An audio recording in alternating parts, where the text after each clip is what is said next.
Oh my God, you're literally stunning. So first I want you to say your name, where you're from, and how long your family has been doing foster care. Shit. I don't know how long. Or how long have you had? So like 5 years, yeah. Okay, 5 years. So yeah, so say like, hi, my name is Madeline Morgan. I'm from Sioux Falls, South Dakota. Okay. Hi, my name is Madeline Morgan. I'm from Sioux Falls, South Dakota, and my family has been fostering for 5 years. Do it one more time. Hi, my name is Madeline Morgan. I'm from Sioux Falls, South Dakota, and my family has been fostering for 5 years now. Yeah, that's crazy. So yeah, just like, so when did you get JoJo, or how long have you had him? Okay, so we had him in July, right at the end of July. We got him, and he was 2 days old, straight out of his mother in the hospital, and it really is crazy because his mom was on drugs, obviously, and which is why he was sent like to the foster system. And so he came out like small, like abnormally tiny. I think he was like 4 pounds when we first got him. And now he's like 14 months and is huge. And it's just really crazy because he's just like became a person. Like, not that he wasn't a person before, but now he like really knows us. So he knows our names and like knows everything there is to know about like a family. So he knows my mom is his mom and my stepdad is his dad and he has a sister and Jack is his brother, and he has a personality. And he's like, my mom said, oh, he's such a boy, like he likes to knock stuff over and destroy stuff, and he thinks it's so funny when you fall, he'll start laughing. And he just is so eccentric, and it is really crazy to see how real he is. Like, I don't know. I never imagined he'd be a real human, or that I'd get to see him like becoming a real human, because usually they're taken from us around 3 or 4 months ago. So the fact that we still are fostering him and like really just getting to know him and see him as JoJo, like who he's becoming, is crazy. So like, I know you've been fostering in the past, obviously with Nene. So is there like a lot of frustrations that you have with the foster care system in South Dakota? And what's it like to someone who rarely knows foster care? Doesn't know fostering. How would you like describe the process? So in Sioux Falls, pretty much all of the children that are up for fostering are Native American, and they're part of the tribes around Sioux Falls and just in South Dakota. And South Dakota has a lot of them. So because it's South Dakota, all of the children are Native, and there's this thing called the Indian Child Welfare Act. And the most frustrating part about all of it is that the government in Sioux Falls can't do anything about it. Like, we have no say on if we get to keep him or not, even if his parents don't want him, or if anyone in his family like does not want him, we still don't get the opportunity of taking him, or adopting him, I should say, not taking him. Yeah. Because he sorry, it's longer than a minute. No, it's okay. It's okay to have a long interview. I'll just edit it down. Yeah. So the Indian Child Welfare Act is basically stating that if the child is a part of the tribe, then no matter who the foster family is, and no matter if the biological family does not want him, the child will go to a member of the tribe, regardless if that member is like suited to be a parent at all. As long as they're Native and a part of the tribe, that's the priority.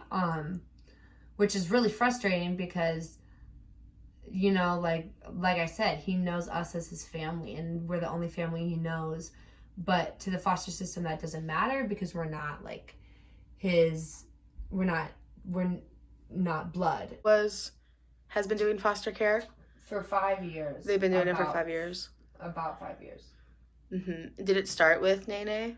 No. We started fostering. Our first first set of foster kids, I think, were 2 twins. We had them for a really short amount of time. Uh-huh. And then we had Esmeralda. She was so precious. We had her for a really long time too. Oh my gosh, I didn't know that. But they've all been they're all Native American or mixed Native American. I think the first 2 were the twins. Nene actually was one of the names of the twins too. And yeah, because her name was Nalea, but her sister called her Nene for short. Oh, cute. Mm-hmm. So what's the process right now with JoJo? Like, yeah, so are you guys thinking about adoption or? That's really interesting because the court doesn't necessarily know if he's registered as a Native American in one of the tribes. So in order to be a part of the Indian Child Welfare Act, you have to have a parent or even a grandparent on either sides that is registered in a tribe or registered as a Native American, a part of a certain tribe. And right now the court is not for sure on if JoJo's parents, that his biological mother and father and biological grandparents, if any or either of them are even registered in the first place. So in order to take any steps towards adoption, first they need to figure out if he is part of the Indian Child Welfare Act, if that even is applicable to him. Yeah. If it's not applicable, then there's a much higher chance of adoption, because then the court in Sioux Falls actually can do something about us adopting him. But right now, if he's under that, they have no say, or else the tribe will sue the court for like all their worth, which is why in any of these cases, the court doesn't let the foster family speak, doesn't let us say anything, and basically says like, thanks for taking care of them, case shut, on to the next one. And obviously, like, adoption is the ultimate goal, right? Yes, for our family, that is definitely what we originally wanted to adopt, from Haiti or from China, and like our third world country where they have my stepdad's sister Beth actually went to Haiti and visited an orphanage, and all of the children, she sent back in video, were outside in nothing but a diaper in mud and pig pens and surrounded with nothing but mud and a literal like chain link fence. But what's so sad about that is the government in Haiti is 10 million times worse than here in the US. There's just no way of financially being able to do that unless you are wealthy enough, like extremely wealthy. So we started fostering to adopt, which has proven to be very difficult, specifically because we live in Sioux Falls and live in South Dakota, where primarily all of the children are Native and are under this Indian Child Welfare Act, which is not fair to them either, because then they're just put in this cycle of, new foster family that I'm put with for like up to a year or more, but they can adopt me, so I go back to the tribe until the tribe does something wrong, and I have to go back to the foster system and then back to the tribe, and there's no stable family or upbringing, which obviously leads to trauma and a feeling of like you don't belong or have anywhere to call home or anyone to call a family. It's so sad. When you put it like that, I'm like, oh my gosh. And that's the saddest part, right? So everyone thinks when you're fostering, like, it's okay, they're going to a better place, because everyone has this idea that once they leave the foster family, they're going back to their families and being like reunited and rekindled. But a majority of the time, that's the opposite. They don't go to their families. They go to a worse home, or they go back to their families that is abusive, that don't love them, that don't want them. But because the court and because of ICWA, there's nothing that they or we can do about it. Damn. Is there anything else you want to say about JoJo or about living with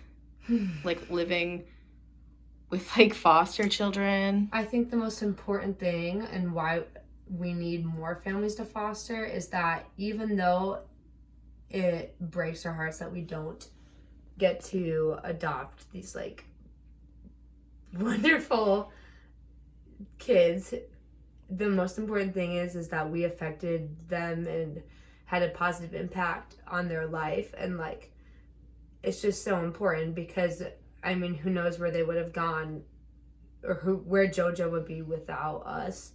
Even if at the end of the day we never get to see him again, like at least we got to provide him like a home, with a lot of love and just a good start in the world. And he may never remember us, but he'll definitely remember everything that we're doing for him. It's just really important.